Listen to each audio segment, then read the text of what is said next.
as your students are 9th class, so we will do some basic practicals today.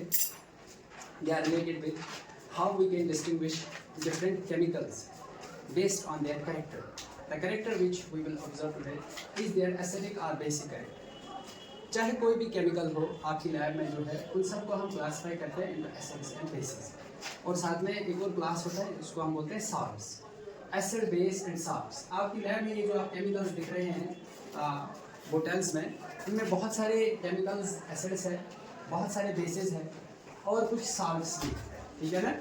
तो ये जो chemicals हैं इनको हम कैसे डिस्टिंग्विश कर सकते हैं, कैसे हम बता सकते हैं कि कौन एसिड है, कौन बेस है और कौन साल्ट है। अगर आप उधर देखोगे वहाँ पे एक चार्ट लगा हुआ है, उसमें लिखा है पीएच चार्ट। अगर हम एक इंडिकेटर यूज करेंगे, इंडिकेटर एक केमिकल होता है जिसमें कलर चेंज आती है। अगर वो किसी केमिकल के साथ जिसको हम आइडेंटिफाई करना चाहते हैं उसके साथ रिएक्ट करता है, उसमें हम डिजोल्व करते हैं, मिक्स करते हैं, उसमें कलर चेंज आता है। कलर चेंज से हमें पता चलता है कि भाई ये इस तरह का केमिकल है। तो अगर आप इंडिकेटर है आपके पास जिसको बोलते हैं यूनिवर्सल इंडिकेटर, यूनिवर्सल इंडिकेटर जो है वो मिक्सचर ऑफ इंडिकेटर्स होता है। जैसे ये यहाँ पे हमारे पास एक यूनिवर्सल पीएच इंडिकेटर है। ये जो यूनिवर्सल पीएच इंडिकेटर है it's a mixture of different indicators. इसमें फिनोल्फथलीन भी है, इसमें मिथाइल रेड भी है, इसमें और भी कुछ इंडिकेटर्स हैं। तो it's a mixture of indicators. इसी तरह हमारे पास ये इंडिकेटर्स अलग अलग भी होते हैं। जैसे ये देखो, ये 3 इंडिकेटर जो हमारे पास है, दिस इज फिनोल्फथलीन। इसी तरह ये जो है this is methyl orange and this is methyl red. चाहे ये 3 हो या ये इंडिकेटर हो, इन इंडिकेटर्स को हम यूज करते हैं to distinguish between different chemicals. मुझे ये बताओ, फ्लास्क्स में मैंने जो केमिकल्स रखे हैं क्या आप उनमें कोई अंतर देख पा रहे हो? क्या आपको लगता है कि इनमें कोई डिफरेंस है या सब एक जैसे लगते हैं? एक जैसे क्योंकि ट्रांसपेरेंट है, हमें तो एक जैसे लग रहे हैं, हमें कोई अंतर नहीं दिखा। अगर इनमें कोई कलर होता या कोई सॉलिड होता, कोई लिक्विड होता, कोई गैस होता, हम बताते कि भाई ये हमें अलग अलग दिखते हैं, लेकिन ऐसे तो सब एक जैसे दिखते हैं। Now we will see the magic।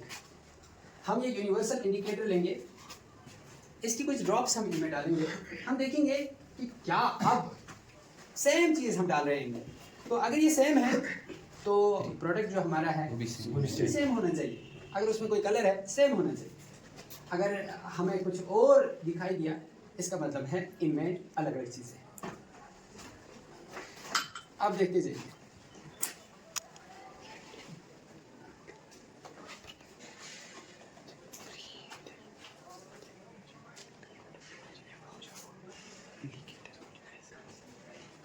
क्या देखा आपने? आप देख रहे हो बिल्कुल डिफरेंट कलर्स हमें मिलते हैं। अब हमारे पास 2 फ्लास्क्स और है,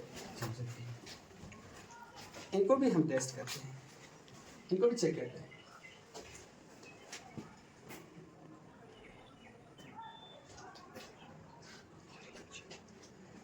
अब देखिए, ये जो हमारे पास डिफरेंट फ्लास्क्स थे जो हमें एक जैसे दिख रहे थे, अब देखो आप वो हमें बिल्कुल अलग अलग दिखते हैं।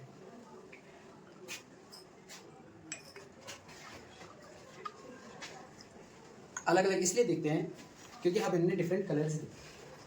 तो डिफरेंट कलर्स क्यों दिए, इसका मतलब इनका नेचर डिफरेंट है। अब हम आते हैं इस चीज़ पे कि हमने किया क्या। हमने क्या किया, मैंने डिफरेंट केमिकल्स रखे थे, इनमें कुछ एसिड्स है, कुछ बेसिस है, कुछ साल्ट्स है। मैंने यहाँ पे रखा था सोडियम हाइड्रोक्साइड जो कि एक स्ट्रॉन्ग बेस है। मैंने रखा था सोडियम बाइकार्बोनेट जो कि एक बेसिक साल्ट है। इसी तरह से मैंने रखा था सोडियम क्लोराइड साल्ट, नमक, जो एक स्टेबल साल्ट है। इसका पीएच ऑलमोस्ट न्यूट्रल होता है, 7 इसका पीएच। उसके साथ मैंने रखा था हाइड्रोक्लोरिक एसिड, एक स्ट्रॉन्ग एसिड। ये जो रिएजेंट बोतल बोलते हैं इसको, रिएजेंट बोतल के अंदर जो केमिकल है दैट इज सल्फ्यूरिक एसिड, एक स्ट्रॉन्ग एसिड, बैटरी एसिड जिसको बोलते हैं। बैटरीज में यही एसिड होता है, सल्फ्यूरिक एसिड। इनको मिनरल एसिड्स भी बोलते हैं। यहाँ पे 2 मिनरल एसिड्स हैं, हाइड्रोक्लोरिक एसिड और सल्फ्यूरिक एसिड। इसी तरह मैंने एक में एसिटिक एसिड भी डाला, एसिटिक एसिड भी मैंने एक में डाला। एसिटिक एसिड जो है वो एक वीक ऑर्गेनिक एसिड है। इसी तरह मैंने ये देखो ऑक्सैलिक एसिड भी डाला, बोरिक एसिड भी डाला। ऑक्सैलिक एसिड जो है वो भी एक ऑर्गेनिक वीक एसिड। जो वीक एसिड्स होते हैं उनका पीएच होता है 7 से थोड़ा ऊपर। आप चार्ट को देख रहे हो ना, चार्ट अगर 7 से ऊपर आप देखोगे, आप इसको वहां लिखा हुआ है 6, 5, 4, 3, 2, 1। तो जितना कम पीएच होगा उतना स्ट्रॉन्ग होता है। जितना pH कम होगा उतना स्ट्रॉन्ग एसिड होगा, जितना pH ज्यादा होगा उतना स्ट्रॉन्ग बेस। बेस जो है उसकी स्ट्रेंथ हायर pH पे होगी। आप देखोगे वो जो नीचे लिखा हुआ है 12, 13, 14, ये जो 14 है ना, ये जो सोडियम हाइड्रोक्साइड हमने यूज किया, ये देखो इसमें है सोडियम हाइड्रोक्साइड, देखो कैसा कलर, उधर देखो चार्ट में ब्लू कलर का मतलब है कि ये एक स्ट्रॉन्ग बेस है। तो using this indicator, that is what we call a universal indicator, you can distinguish between different acids, bases and salts. You can actually determine their pH.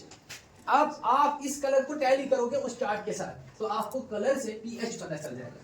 So that is how you can distinguish between acid, bases and salts.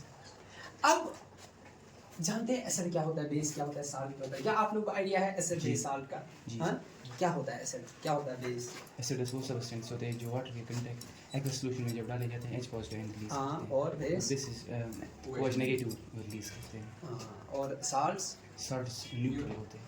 Salt जो है वो हमेशा neutral नहीं होते हैं, ज़रूरी नहीं है। साल्ट जो है वो एसिडिक भी हो सकते हैं, बेसिस भी हो सकते हैं, न्यूट्रल भी होते हैं। साल्ट जो है वो बनते हैं एसिड और बेस जब आपस में मिलते हैं, ये फॉर्म में साल्ट। साल्ट जो है वो एसिड और बेस की कॉम्बिनेशन से बनता है। फॉर एग्जांपल हमने यहाँ पे साल्ट यूज किया, sodium chloride NaCl common salt.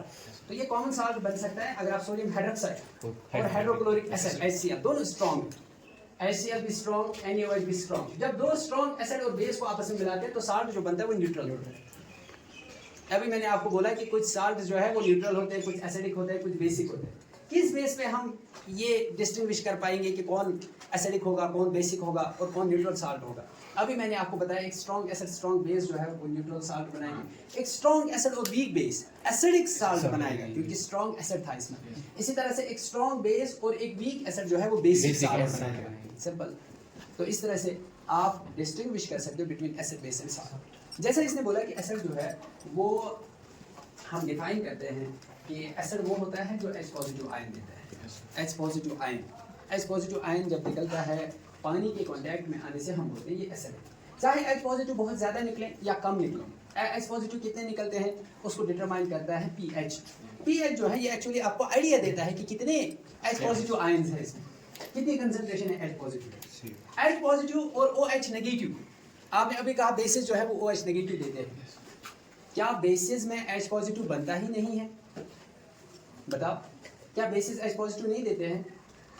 बिल्कुल देते हैं, बेसिस में भी H पॉजिटिव होता है, बट OH नेगेटिव जो उनमें होते हैं उनकी कंसंट्रेशन बहुत ज़्यादा होती है। H पॉजिटिव उतने प्रोमिनेंट नहीं होते क्योंकि pH जो है वो H पॉजिटिव की ही देखता है, वो देखता है H पॉजिटिव ही। अगर बेस में H पॉजिटिव है ही नहीं तो फिर pH कैसे? फिर तो pH का कंसेप्ट ही नहीं लगाएंगे हम बेस में। तो चाहे एसिड हो, बेस हो, साल्ट हो, किसी भी तरह का chemical H positive are there and that is how we determine pH। हमने अभी जैसे कहा कि एसिड्स H पॉजिटिव देते हैं, बेसिस जो है वो OH नेगेटिव देते हैं।